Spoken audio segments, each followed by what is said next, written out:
taking the whole month of July off. Talk to me about wisdom hours, and it's interesting in this world that we live in the constant staying relevant. It's like the fear that people have, and they create their own prison. Success can create your own prison if you don't understand your rhythms of it. So taking July off, was it as a very busy, impactful leader, was that tough to do? No, I mean, the first week was itchy. Like the first week I was like, I got to do some meetings. I got to do some stuff. But like 15 years ago, I met a guy at a conference. I worked for Bose at the time. And I had a day job, like normal day job. And I met a guy at a conference who was like, I take July off and I go to Cape Cod. And I still have his business card. And it was one of those moments that I was like, wait, that dude takes a whole month off? Like, what could that be like? You know, I had 8 vacation days that I was I'd be like, I could take an hour at Thanksgiving, and so I started to think about that 15 years ago.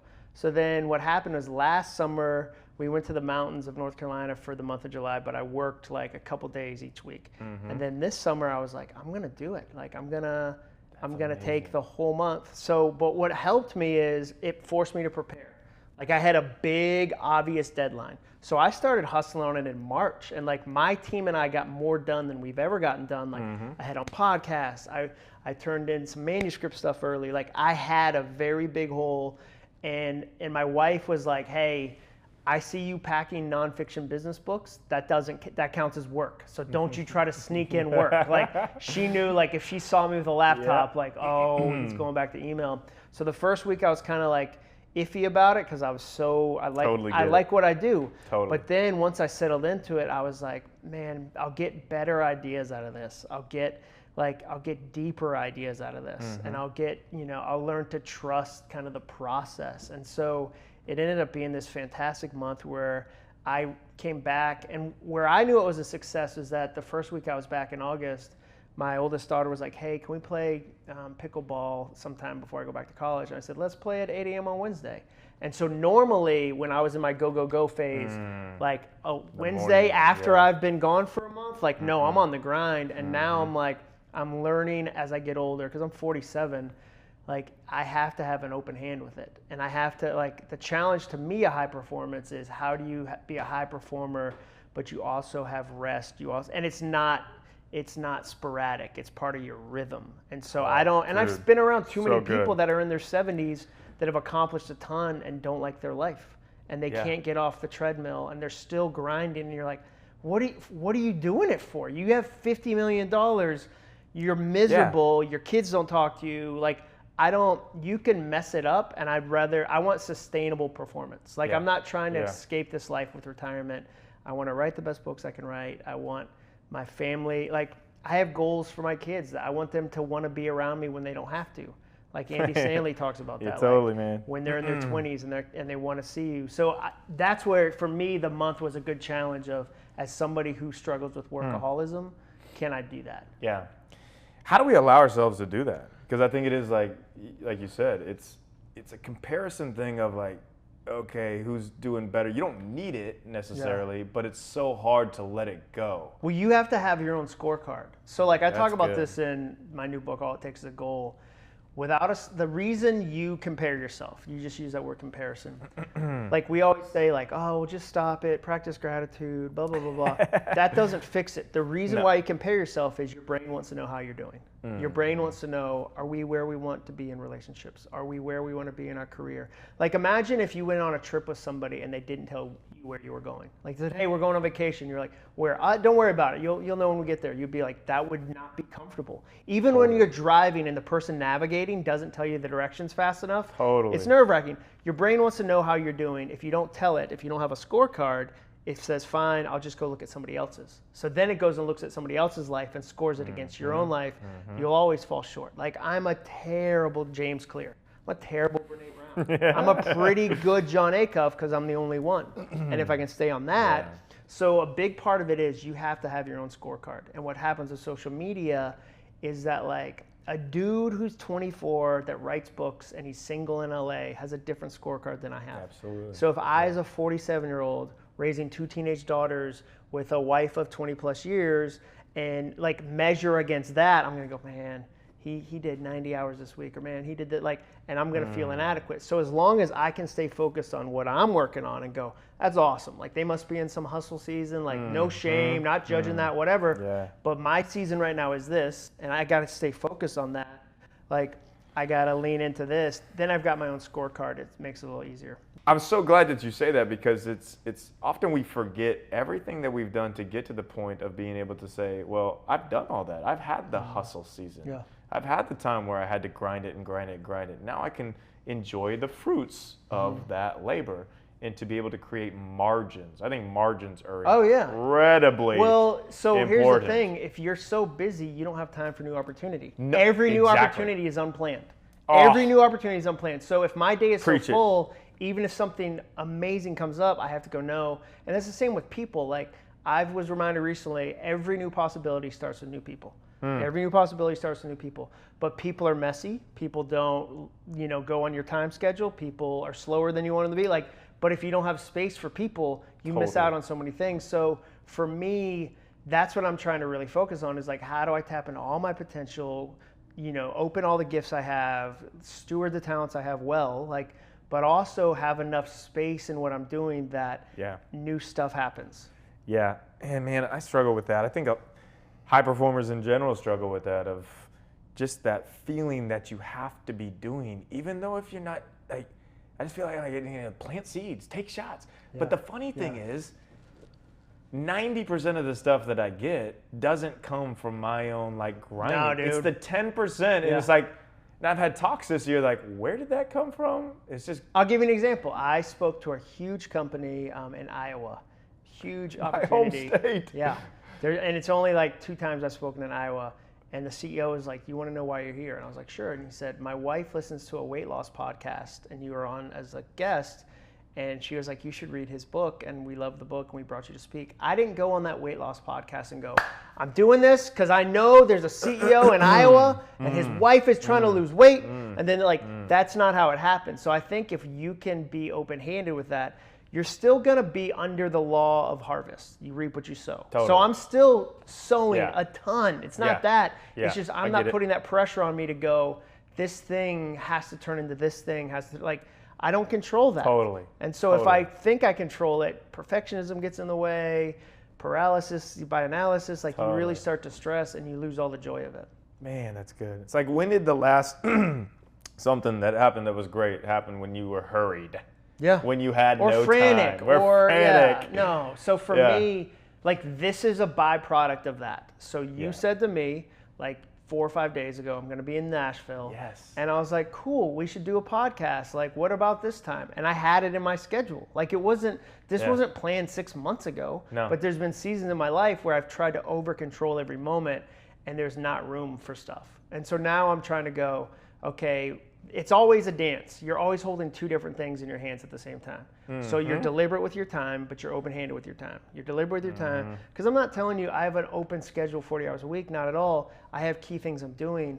But I'm also like, okay, how do I have some space so that good stuff happens? And then the other thing is, as a father, I'm interruptible to 3 people. I'm highly interruptible to 3 people. I like Jenny that. Acuff, Ellie Acuff, McCrae Acuff. I'm less interruptible to a wider circle, like my team, other people, and I'm not interruptible to most of the rest of the planet.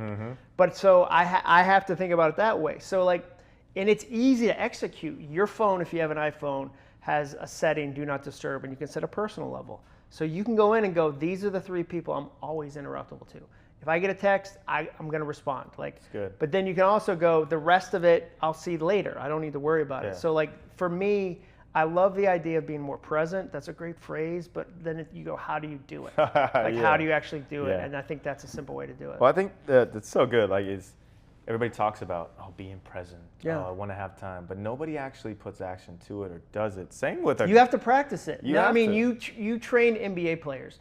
So the idea of an NBA player going, I want to improve my jump shot. That's such a great thing to say. You want to get deeper range, whatever. However they say it. Until you actually practice it, none of those things matter. So when you say I want to be more present, you then have to go, like that's why I wrote the book, All It Takes Is a Goal, is like you take these big things you desire and then all it takes is a goal. If you actually want it, like here's how to do it. Here's how to break it down into a goal. Here's how to achieve it, whether that's being present, so I'll give you an example. I was like, man, I want to be a better friend. Like I want to be a better friend to people. But that's fuzzy, dude. You can't execute against that. So I was like, how do I do that? How do I make that a goal? So I decided I'm going to encourage one person every day for 30 days in a row. 30 different people. I wrote their names down ahead of time because I didn't want to get to the middle of the month and be like, oh, who should I encourage? So I made it really easy. I wrote down 30 people's names, looked at my contacts, and then every morning I would text someone and go, hey, I was just thinking about artists. Jeremy Cowart. I texted Jeremy Cowart. Every time I think about creativity, you're the name I think of. Like, it's so fun to watch you do art. There wasn't a single person that said, John, I wish you hadn't done that today. This is the worst day to get it. 90% said the opposite. They said, hey, I really needed this today. At the end of the 30 days, guess what I am? I'm a better friend. And then I was like, I want to be a better dad. So what if I just do that same thing for like the 3 people in my family? Like, what if I find 30 things I think are special about McCrae and I text her or tell her face to face, like, hey, that thing you did was really brave. And she, like, I do that 30 days in a row. Like, it's impossible for me to not be a better dad or a better husband. And so that's the kind of stuff I like to execute it in a way I can actually do it. Quick 20-second timeout in the podcast. I have to tell you what I am currently doing in my diet and my nutrition that I'm just, you know what, I'm obsessed about it. I really am. Maui Nui venison. It is the best venison, high protein, sustainably sourced. Check this out. So Maui Nui venison, they come from the axis deer in Maui, and they are packed with protein. In 55 calories, you get 10 grams of protein. You know how important protein is, and you know I'm trying to pack it on, add some muscle, and this is my go-to. You can get the venison jerky, the ground meat, the sirloins, the steaks, the bone broth, the organs even. The list goes on and on. Maui Nui venison. And that is Maui, M-A-U-I, Nui, N-U-I, venison, venison.com. And what they are doing for my listeners alone, are giving 20% off, code NURSE at checkout for 20% off your order of Maui Nui venison. Get your protein on. Oh my gosh, you are going to thank me for this. And there is a code and a link in the show notes, mauinuivenison.com, NURSE for 20% off. Go check it out. Man, isn't that interesting? Like, just a genuine word of encouragement. Like, a lot of those people, they don't get that. Nobody gets that. No, nobody. Like, just to get that is a life-changing thing. Yeah, I do the same similar thing. It's like, oh, you're one of the most encouraging people ever. Like you and I use the same amount of exclamations. Like our text, like if you get a text message from David, it is, and same with me. I'm like, you know what, let's go. Like that's, you know, but it's why fun. not? You know, like why not? And people see your personality through every type of interaction. I tell people that emails, text messages. Like, how many times do people read a text message wrong? Like it's one word. Like, oh, are they mad at me? Yeah, like, exactly. No, show who you are. So in a goal, I love this. Like, there's people like to set broad goals, and it's like I wanna be great. I hear that with basketball players a lot. How do you break down a goal? Because I'm always on the belief in, and you tell me what you think of, like, you have a big vision, an ultimate mission, a calling from God, which is ultimately your full potential, reaching at what God has called you to be. These goals are mile markers, directional arrow pointers to lead us to that vision.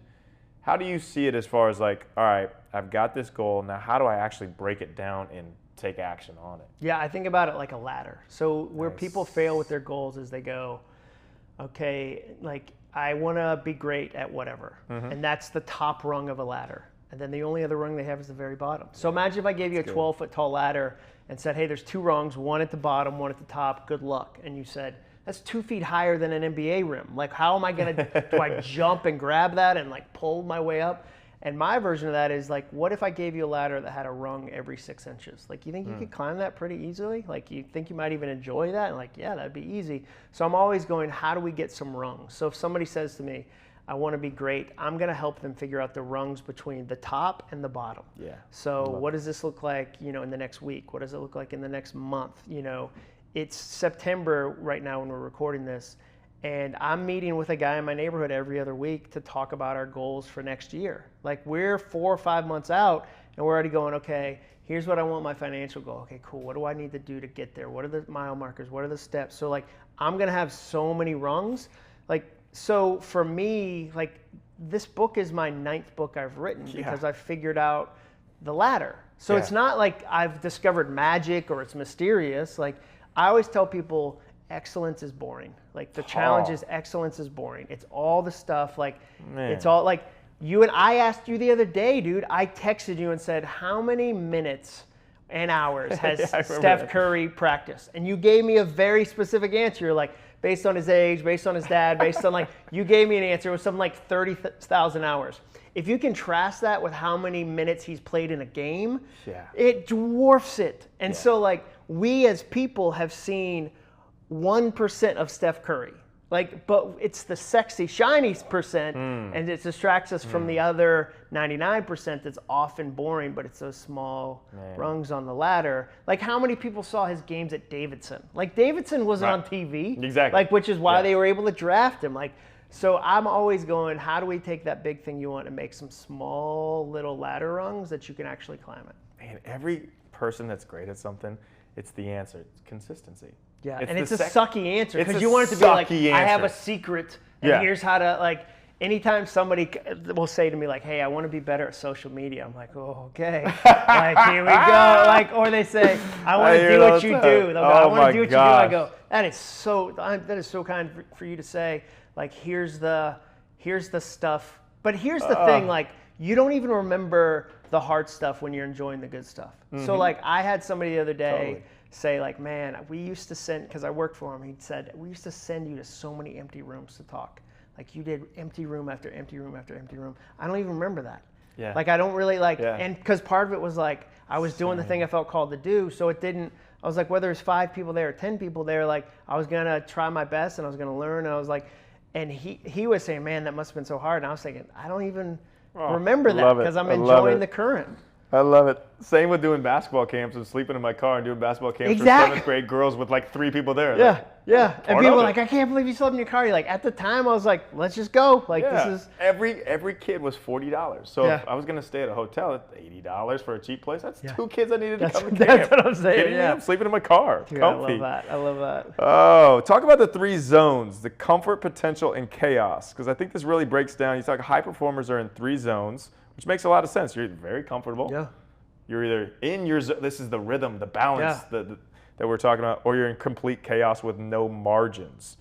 In how do we get to that potential? How do we, everybody's like, you want to walk in step, in rhythm, in full alignment with God's plan for you. Is there a way to hit that? Because potential is also, it's a crazy word, man. In NBA, I hear it all the time, and like, you got all this potential, but potential means nothing until you actualize it. Until you use it, So, I mean, the 3 zones, the question I was trying to answer with that is, I know a lot of high performers who aren't high achievers. Why? Like, just because you're a high performer doesn't mean you'll be a high achiever. That's a good point. And I was like, why does that happen? And it happens because high performers float between zones. So they get stuck in a comfort zone. No goals, no plans. They get, it could be a rut, call it a funk, whatever. They get stuck.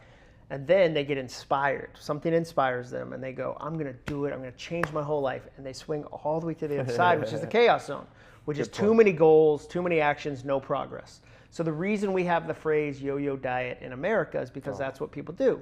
They yo-yo from never dieting to trying to weigh every ounce on a scale designed for Tour de France cyclists. And they rotate over. And or they go, they hear a speech they like, and they go, I'm going to change my marriage. I'm going to lose 10 pounds. I'm going to learn yoga. I'm going to write a book. I'm going to start a podcast. And you go, you're not going to be able to do that. It's not sustainable. And then they swing back to comfort. So they go back and forth. And in the middle of that is the potential zone, the Goldilocks zone. It's not too much. It's not too little. It's just right. And so the challenge with the potential zone is it's personal to you. So like, we want specific answers often. People go, John, how many goals should I pursue at the same time? And they want me to say 4.8. That's the number. But that's not the number. The number is as many as you can successfully. Like, in some seasons it's going to be 2, some it could be 10. But so the potential zone is about figuring out and kind of dialing in, like, here's my goals, here's what I'm working on, here's what I'm faithful to, here's my commitments, here's what I can sustain over a long period of time, here's how I know I'm opening more of my gifts. That became the metaphor for the book. So this PhD who lives here in Nashville, he's a professor, We asked 3,000 people if they were living up to their potential, and 96% said no. So so for me, I go, okay, then I can spend a couple years on this idea. But then the second thing was 50% of them said 50% of their potential was untapped, which is like only opening half your Christmas presents every year. Yeah. Like that would be a really sad life, and that's what happens. Yeah. So I look at potential as opening more and more of your gifts. And it's not something you arrive at. Yeah. It's not something you're done with. Like when I don't know that I ever want to stop writing. I love writing. So I'm not trying to say I'll write till I'm 67 or I'll write till I think as long as I have the opportunity, I'm going to try to write books because that's my potential zone. Mm-hmm. So potential for me, the way I define it, because it is fuzzy, it's an unclear word, it's the gap between your vision and your reality. So the vision of how you thought life would be and the reality of how it is. And often we feel ashamed in that gap, but I like to flip that and go, no, look at the size of your potential. Man. Like here's what you know you're capable of, here's where you are. You've got so much potential. And as you work and do these goals, you can make those two things overlap. And that's where life's really fun, where you have that moment where you go, the things I thought I could do, I'm doing now. Like you had those moments, like when you were on an NBA court, when you were like, you had those moments where you were, now the hard times feel great because they're reminders of how far you've come. Like sleeping in the car, you go, if that David could see this David, he'd be blown away. And that's special. So good. You know that feeling when you are just recharged, you don't have any sickness, no ailments, you have full optimal energy, you are functioning at your highest level? You want to recreate that? Yeah, sure, you do, I do, we all do. And then you can times it by 10. What I'm about to tell you is going to blow your mind. So hold on here. This is real. Hyperbaric chamber. If you don't know what it is, look it up right now. Look up Eleve Health, ELEVE health.com. It's an oxygen miracle. What it is, HBOT, the hyperbaric chamber. It's a simple and non-invasive therapy where you go into this. It places a body in a pressurized environment that allows extra oxygen to dissolve in the blood plasma and travel freely throughout your circulatory system, getting more red blood cells flowing naturally to the body's function. It's going to help you kill off any harmful bacteria. It's going to help you detox, increase your oxygen concentration, resist and fight infection, heal wounds faster, improve oxygen supply, reduce swelling, stop infection, lower inflammation, all while you're relaxing in the chamber. I kid you not. This is what the pros, the top Olympic athletes, what everybody uses for the highest optimization recovery. This is called Hyperbaric Chamber, HBOT, from Eleve Health, ELEVE health.com. Message me separately, too, if you want to get a specific deal on this. Check it out as you're a sports team, if you're an individual, if you're just somebody who loves optimization. It will be an absolute life changer for you. Man, that's so good. And you seem just like in your zone, in your element. Just, thanks. You really do. And from the outside looking in, and as we wind down here, it's just like, it feels like you have it all together. Like dude, I was telling you before, so much of it, like the problem with that, I mean, I appreciate that. I have a dope wife. Like, that's 22, hey, like no doubt. Jenny has her master's in construction management from Georgia Tech. Like she's wildly smart, and she decided to stay home with our 2 kids, and so she half of the things I talk about publicly are because we talked about them privately. And so she goes, hey, what if you thought about this? Like, what if you challenged this? Like, even just, she said one day, she was like, stop saying you have haters. You don't have haters. You have a handful of grumpy people. A hater is somebody who thinks about you all the time and really hates you. Nobody's thinking about you. So smart. You're saying that to sound more important than you really are. And I was like, dang it, you're right. Yeah. And so she's constantly, so a lot of this is, and we have peace at home. There's not chaos at home. There's I have a full cup wife. We're both, so for me, anytime somebody gives me that kind of compliment, I'm like, oh man, but Jenny and the way she thinks and I'm 20, I guess we've been married 22 years at this point. The 2 biggest choices you'll ever make in life are your faith decision and your spouse decision. Totally agree. And we don't talk about the spouse decision enough. So, dude, you want to talk about things that wrecks NBA players? get connected to the wrong person. It's Like you want to detonate a career 100%. in any field, not just NBA. 100%. Get connected to the wrong person. I love that answer so much, man. Like I tell Taylor this. I have never woken up a day in my life and wondered, does she love me unconditionally? Yeah. It is the best feeling. Yeah. Well, in you're the also world. at peace in Nashville. Yeah. They're not. You're like, you didn't take 7 calls during this podcast. No. You're like, sorry, we got some chaos in LA I got to deal with. Like, it is the you biggest. have a peaceful, loving relationship where you have a spouse that calls you beyond yourself. Like a great spouse, husband or wife, calls you beyond where you are and goes, I see something in you you don't see, and I think you can get there. And you go, oh, and it like that inspires you. So yeah, I think the people that I'm around that have long-term sustainable success, if they're in a marriage, I'm not saying you have to be in a marriage to be successful, but if they're in a marriage, it's a healthy, whole marriage. And you go, like, because that's the kind of leader I'm trying to be. Like, if my business does really well, my marriage falls apart, my business has been a failure. Same with my kids, same with my health. And so like that's where for me, I wish sometimes that some of the folks in our space, like I'd love an event where you get to hear from the spouse too. That would be like so where good. It's like a full circle, because sometimes you get the sense that like, man, I bet that person's hard to be married to. Dude, we like, know like, we know those well, people. like when you, dude, that's just math. If you're working 100 hours a week, you don't have a good marriage. That's just mathematically impossible. I know. And dude, so like, again, if you're married, if you're single, work 1,000 hours, whatever. But like, if you're married and you're trying to build something on multiple levels, business, wife, husband, kids, like those things take time. Good marriages take time. Good, parenting takes time. And you've got to pour that in, and you've got to be willing to sacrifice other stuff, because that's going to matter longer. John, this is so good. That is amazing. Get his book. There are zillions of nuggets. I appreciate Get that. his book. That.